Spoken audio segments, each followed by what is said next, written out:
आज ना मंडळी झालेलं असं आहे की लेकाचा राग घालवण्यासाठी ही मस्त त्याच्या आवडीची झटपट रेसिपी बनवते। अरे बाळा, मी आता तर सुरुवात केली।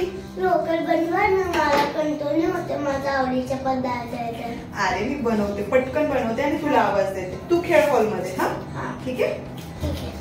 तर मंडळी झालं असं ना, गेले 3-4 दिवस झाले विहान मला रोज म्हणतोय आई बनवा बनवा, पण माझं बनवायचं राहूनच जातंय।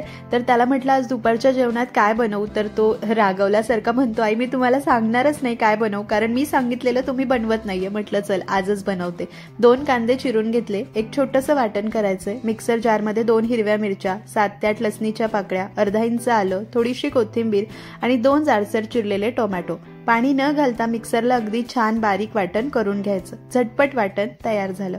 त्यानंतर इथे 6 ते 7 अंडीना मी आधीच उकडून घेतलेली आहे, कोमट झाली आहे। अंड्यांचे साल काढून घ्यायचे। ही अंड्यांची इतकी जबरदस्त रेसिपी आहे ना मंडळी, अगदी कमीत कमी साहित्यात कमी वेळेत जबरदस्त ढाबा स्टाईल चवीची रेसिपी तयार होते आणि खूप अति मसाले किंवा अति तेलाचा वापर सुद्धा नाहीये। अचानक पाहुणे जरी आले आणि काय बनवायचं सुचत नसेल ना, तर तुम्ही ही रेसिपी झटपट बनवू शकतात। चला, सगळ्या अंड्यांचे वरचे साल काढून झालेले आहे। आता अंड्यांचे ना मी या पद्धतीने गोल गोल काप करून घेते। खूप पातळ नाही, थोडेसे जाडसर करायचे। तुम्ही एकाचे 2 भाग किंवा एकाचे 4 भाग उभे उभे करून घेतले तरीही चालेल, पण मी असे गोल करून घेते, दिसायलाही छान दिसतं, काहीतरी वेगळं सुद्धा। सगळ्या अंड्यांचे काप करून झाले, तयारी झाली आहे। आता झटपट ढाबा स्टाईल अंडा टिक्का मसाला करी तयार करून घेऊया। इथे पॅन मध्ये 2 चमचे तेल घेतलं, त्यामध्ये 1 इंच दालचिनी, 4 लवंग, 4 काळी मिरी, 2 हिरव्या वेलची आणि 2 तमालपत्र हलक्या गरम तेलामध्ये घालून थोडेसे परतायचे। तेल थोडं गरम झालं की मग अर्धा चमचा जिरे घालायचे आणि जिरे चांगले फुलेपर्यंत परतून घ्यायचे। जिरे व्यवस्थित फुलले, 2 मध्यम आकाराचे कांदे छान बारीक चिरून घेतले। कांदा घालायचा आणि मध्यम आचेवरती छान असा तांबूस होईपर्यंत परतायचा। गॅस कमी ठेवू नका, मध्यम आचेवर परता, म्हणजे कांद्याला पाणी सुटत नाही आणि कांदा लवकर परतला जातो। इथे कांदा ना अजिबात गुलाबी किंवा कच्चा ठेवू नका, नाहीतर अंडा टिक्का मसाला करीची चव गुळचट लागते। असा छान लालसर होईपर्यंत परतून घ्यायचा। आता आपण जे वाटण तयार करून घेतलंय ते वाटण घालायचं। पाणी न घालताच आपण हे वाटण केलं होतं। मंद आचेवरती छान असं एकजीव करायचं आणि आता तेल सुटेपर्यंत परतून घ्यायचं।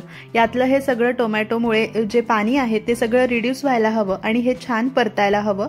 परतताना घाई करायची नाही, लो मीडियम फ्लेमवर छान परतायचं, म्हणजे आलं लसूण मिरचीचा कच्चापणा जातो, टोमॅटो सुद्धा छान शिजला जातो। थोडं जरी कच्चं राहिलं ना, मग याची चव चांगली लागत नाही, म्हणून हा मसाला व्यवस्थित परतून घेणं गरजेचं आहे। तर इथे पाहू शकतात लो मीडियम फ्लेमवर मी छान असं परतून घेतलं, रंग बदललेला आहे आणि तेल सुद्धा सुटलंय। आता मसाले, पाव चमचा हळद, 1 मोठा चमचा धनेपूड, अर्धा चमचा काश्मीरी मिरची पावडर रंगासाठी आणि आवडीनुसार चवीला तिखट असणारं लाल तिखट तुम्ही तुमच्या आवडीप्रमाणे घालू शकतात। सोबतच यामध्ये अर्धा चमचा भाजलेल्या जिऱ्याची पूड घालायची आहे आणि अगदी पाव चमचा गरम मसाला पावडर इतक्या अंड्यांसाठी परफेक्ट आहे आणि चवीनुसार मीठ घालायचं। गॅस कमी ठेवून या संपूर्ण मसाल्यामध्ये हे पावडर मसाले छान असे एकजीव करून घ्यायचे। खूपच कोरडं वाटत असेल तर थोडंसं पाणी घालू शकतात। सुरुवातीला मी हे व्यवस्थित मिक्स करून घेते। गॅस कमी ठेवायचा, म्हणजे पावडर मसाले करपले जात नाही। तर एकसारखं छान असं एकजीव करून घ्यायचं। हा मसाला आपण छान परतला ना की सुगंध सुद्धा खूप मस्त येतो। तर थोडंसं ड्राय वाटत होतं म्हणून मी 2-3 चमचे पाणी घातलेलं आहे आणि छान एकजीव करून घेतलं।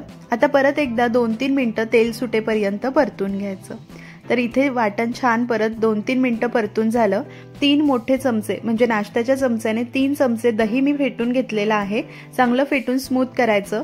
हे दही यामध्ये घालायचं आणि मंद आचेवरती परत एकदा तेल सुटेपर्यंत परतून घ्यायचं आहे। दही घालत असताना फेटूनच घाला आणि लगेच मिक्स करत राहा। गॅसची फ्लेम कमी ठेवा, दही अजिबात फाटत नाही। तर आपण ढाबा स्टाईल रेसिपी जेव्हा करतो ना, तेव्हा मसाला व्यवस्थित परतून घेणं गरजेचं आहे, तरच परफेक्ट चव आपल्याला मिळते। खूप मस्त सुगंध येतोय। तर दही घातल्यानंतरही मी छान परतून घेतलं। एकसंध मस्त मसाला तयार झालाय, तेल सुटलंय। आता आपण अंडा टिक्का मसाला करी करतोय, तर लफतफीत अशी करी आपल्याला हवी आहे। त्यासाठी पाणी घालायचंय, खूप जास्त पातळ करायचं नाही, मध्यम थिक असावं, तेव्हाच चव मस्त लागते। तर साधारण अर्धा पाऊण ग्लास इतकं पाणी मी घातलंय, कारण एक 3-4 मिनिटं ही करी आपण उकळून सुद्धा घेणार आहोत। भरपूर बारीक चिरलेली कोथिंबीर यामध्ये घालायची। इथे करीला मस्त अशी उकळी येऊ लागली आहे। झाकण ठेवून मंद आचेवर 3 ते 4 मिनिटं करी उकळून घ्यायची। एक 3 ते 4 मिनिटं ही करी उकळून घेतली। काय सुंदर असा रंग आलेला आहे आणि सुगंध जबरदस्त येतोय।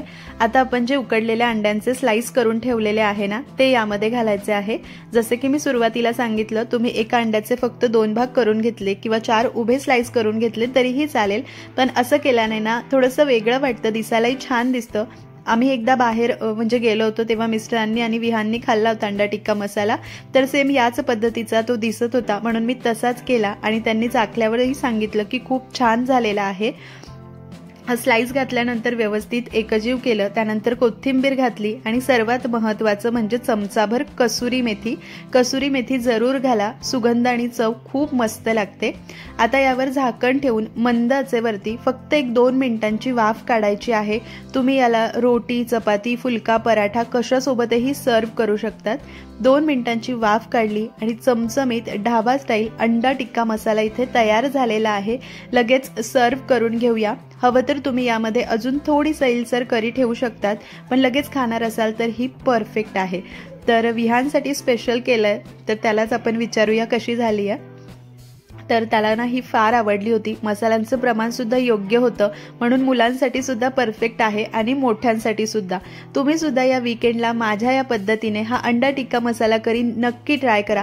एकदा तुम्ही कराल ना तर तुमच्या घरात सगळ्यांना खूप आवडेल, ही माझी खात्री आहे। तर मंडळी, आजची रेसिपी तुम्हाला कशी वाटली मला कमेंट करून जरूर कळवा। तुमच्या कमेंटची मी वाट पाहत असते। माझ्या मोटिवेशनसाठी एक लाईक करा, नातेवाईक मित्रमंडळीमध्ये रेसिपीची लिंक शेअर करा। आरतीज रेसिपी मराठीला यूट्यूबवर सबस्क्राईब करा। सोबतच इंस्टाग्राम आणि फेसबुकवर सुद्धा आपल्या रेसिपी बिहाइंड द सीन्स येतात, तर तिथे सुद्धा फॉलो करून घ्या।